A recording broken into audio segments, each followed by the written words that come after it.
इथेच जन्मलोय मी. सो ही फिलिंग मी खरंच लहानपणापासून एन्जॉय करते, स्वतःला लकी समजते. तुमच्या आयुष्यातली जी काय निगेटिव्हिटी आहे वर्षभराची ती सगळी सोबत घेऊन जातो तो बाप्पा. मी घरी शाडूच्या बाप्पाचीच मूर्ती आणणार, कारण मला असं वाटलं की कुठेतरी पर्यावरणाला सांभाळण्याची जबाबदारी ही आपली, आणि ती सुरुवात लोकांना सांगण्यापेक्षा स्वतःपासूनच केली पाहिजे. ती संधी माझ्यापर्यंत येणं आणि मला त्या संधीचं सोनं करता येणं हे बाप्पामुळे शक्य होत आहे. हॅलो नमस्कार फ्रेंड्स, मी मज्जाची नीलम. गणेशोत्सव आहे आणि सगळ्यांनाच गणेशोत्सवाच्या हार्दिक शुभेच्छा. आणि आता गणपतीचाच 5वा दिवस आहे. मी कलाकारांचा बाप्पा दाखवते आणि आज मी तुमच्या सगळ्यांचा आवडता असा अभिनेता विवेक याच्या घरी आले. कसा आहेस? मस्त मस्त. तू कशी आहेस? मी पण एकदम मस्त आहे. बाप्पा आल्यावर एक पॉझिटिव्ह वाईब येते. आता 5 दिवस झालेत बाप्पा घरी आलेत, तर कसं वाटतं? एकदम 5 दिवस वातावरण किती बदललं. नाही, खरं तर हे वातावरण 1 महिना आधीपासूनच बदलायला सुरुवात होते. जेव्हापासून श्रावण सुरू होतो तेव्हापासूनच माझी पारायणं सुरू होतात, किंवा घरात आपण म्हणतो श्रावणी सोमवार असतो, मग उपवासाचे पदार्थ बनायला सुरुवात होते. आणि खरं तर असं म्हणता येईल की आषाढी वारीपासूनच ती सुरुवात होते. एक वेगळी वाईब असते. मग गणपतीची मूर्ती बुक करणं असेल, की आपल्याला आवडती मूर्ती सापडणं. मग खरं तर जो माझ्या बाप्पाची मूर्ती घडवतो तो गेले 5 वर्ष मी त्याच्याकडूनच मूर्ती घेतोय, आणि 2 महिने आधीपासूनच मग तुम्हाला फोटोज वगैरे पाठवायला सुरुवात करतो. मग त्यातून बाप्पाचा फोटो सिलेक्ट करणं की मला ही बाप्पाची मूर्ती ह्या वर्षी हवी आहे. सो एक वेगळी वाईब आहे. प्लस लालबागचं वातावरण, लालबाग काळा चौकीचं वातावरण आहे ते एक वेगळंच वातावरण असतं. कारण इथे तुम्हाला प्रत्येक सण कळतो की कुठला सण आहे, त्याची एक एक वाईब तुम्हाला आधीच 15-20 दिवस आधी यायला सुरुवात होते, आणि गणेश उत्सवाची तर 2 महिने आधीपासून सुरुवात होते. सो मज्जा येते. ही फिलिंग ऑफकोर्स मी इथेच जन्मलोय मी. सो ही फिलिंग मी खरंच लहानपणापासून एन्जॉय करते, स्वतःला लकी समजते मी. तेच तू बोललास की लालबाग काळा चौकी इथे राहतो. आम्ही येतानाच आम्हाला असं कळालं की बाबा इथे वाईब खूपच वेगळी, आणि या वाईब मध्ये लहानाचा मोठा झालायस. किती ब्लेसिंग वाटतं की अरे आपण या अशा वातावरणात लहानाचे मोठे झालो आहोत. आणि एखादी अशी आठवण जी प्रत्येक वेळेस गणपती आले किंवा बाप्पा आले की ती आठवते.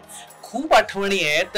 फॉर एक्झाम्पल त्या दिवशीच माझी एक मैत्रीण आली होती, आणि ती म्हणाली की मी दादरपर्यंत होते तर मला काहीच वाटत नव्हतं की गणपती आहेत की नाही, असं काही कळत नव्हतं. पण जसं दादर आलं तिथून मला कळायला लागलं की गणपती खरंच आले आहेत, आणि लालबाग मध्ये आल्यावर कळलं की अरे हा गणेशोत्सव आहे. सो ती वाईब ना खूप इम्पॉर्टंट आहे तुमच्या लाईफमध्ये असं मला वाटतं. तुमच्या आयुष्यातली जी काय निगेटिव्हिटी आहे वर्षभराची ती सगळी सोबत घेऊन जातो तो बाप्पा. तुम्ही कितीही टेन्शनमध्ये असा, कितीही संकटात असा, हे जे वातावरण असतं ना तुम्हाला पॉझिटिव्हिटी देऊन जातं आणि छान जगण्याची उमेद देऊन जातं. खूप महत्वाचं आहे हे. आणि आठवणी म्हटलेस ना तर खूप आठवणी आहेत की लहानपणी मला आजही आठवतंय की विसर्जनाच्या दिवशी पप्पा मला घेऊन जायचे लालबागला. तेव्हा इतकी गर्दी नसायची, फक्त गणपती पुढे एक असायची 400-500 माणसं असायची.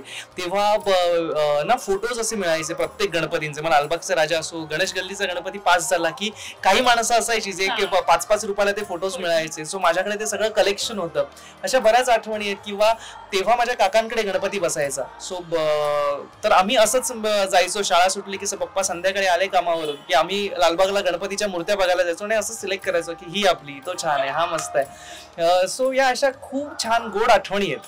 पण असंच तू बोललास की ही मूर्ती आपली, ही मूर्ती आपली. मला तर ही मूर्ती खूप आवडली.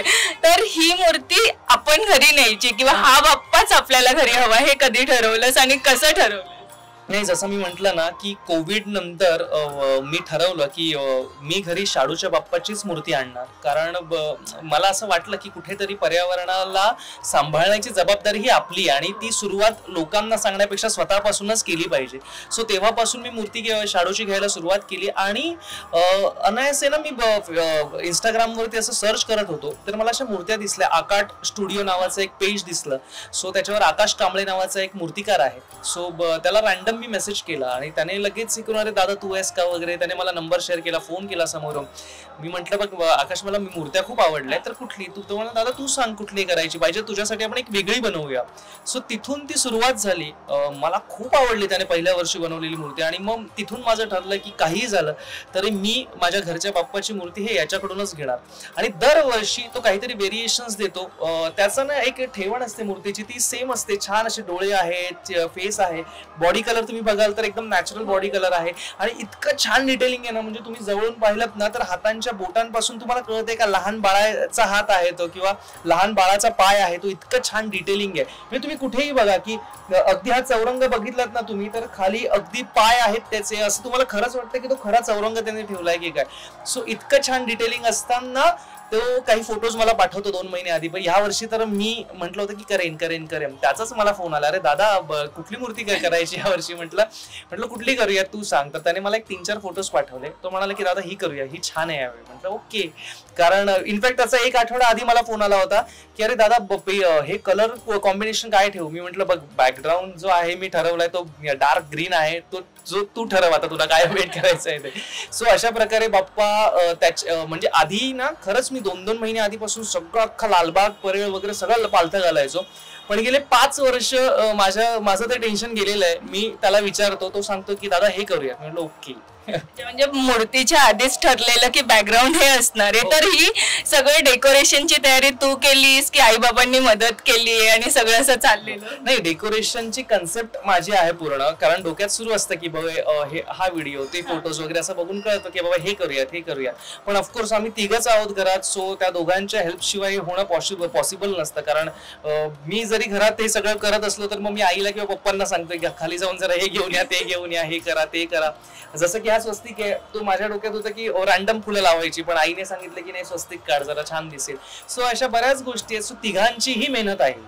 खूप छान. पण बाप्पाचे आशीर्वाद नेहमी सोबत असतात, तर यंदा बाप्पाने काय दिलं असं? बाप्पाने खूप म्हणजे खरं तर बाप्पा न मागताही बऱ्याच गोष्टी देतोय, एव्हरी इयर देतोय. आता तो काही महिन्यात तुम्हाला कळेल, अजून एक गुड न्यूज देईन मी तुम्हाला छान. पण आता गणेश उत्सवामध्येच मी माझ्या नवीन शोचं शूटिंग सुरू केलंय, जो की पुढच्या महिन्यामध्ये टेलिकास्ट होणार आहे स्टार प्रवाह वाहिनीवरती.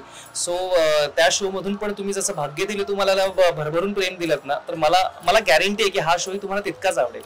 पण आता जर मी बोलली की विवेक बाप्पाला एका गोष्टीवरून सॉरी बोलायचं आणि एका गोष्टीवरून थँक्यू बोलायचं, तर त्या कोणत्या गोष्टी? नाही, थँक्यू तर जे काही कारण मी नेहमी बिलीव्ह करतो ना की ऍक्टर्स खूप आहेत, खूप म्हणजे लाखोंच्या संख्येने आहेत आपल्या भारतामध्ये किंवा बाहेर पण बरं माझ्यापेक्षा चांगलं काम करणारे नाही आहेत का, तर ऑफकोर्स आहेत. पण ती संधी माझ्यापर्यंत येणं आणि मला त्या संधीचं सोनं करता येणं हे बाप्पामुळे शक्य होत आहे. म्हणजे मी मेहनत नंतर करेन जेव्हा काम माझ्याकडे येईल तेव्हा. सो ते काम बाप्पा माझ्यापर्यंत आणतोय आणि मग मी मेहनत करतोय. सो त्या गोष्टीसाठी खरंच बाप्पाचे मनापासून आभार आहेत. आणि सॉरी, मला असं वाटतंय ना की जे काही आता सध्या आपण बघतोय पोल्युशन होतोय, लोक आता वेड्यासारखी म्हणजे आपण मी म्हणतो ना पीओपीच्याच मूर्ती घेत आहेत अजूनही.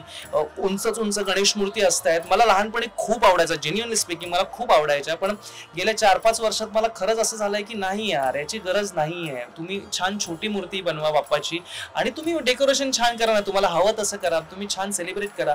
आधीच्या काळात जेव्हा मी लहान होतो तेव्हा छान ना, इथे आमचा अभिदयनगरचा राजा आहे, सो इथे छान सुंदर हस्ताक्षर, स्मरणशक्ती, त्यानंतर एकांकिका असायच्या, त्यानंतर अशा विविध स्पर्धा, चित्रकला स्पर्धा, अशा विविध स्पर्धा भरवल्या जायच्या की जेणेकरून इकडच्या लोकांच्या म्हणजे की टॅलेंटला स्कोप मिळेल पुढे येण्यासाठी, तो कॉन्फिडन्स बिल्डअप होईल त्यांच्यामध्ये, जे आता होताना दिसत नाहीये काही. आता फक्त आगमन जोशात मग डीजे जरी बंदी असली तरी सुरूच आहेत. ते उंच गणेश मूर्ती की ज्याने पोल्युशन होत आहे.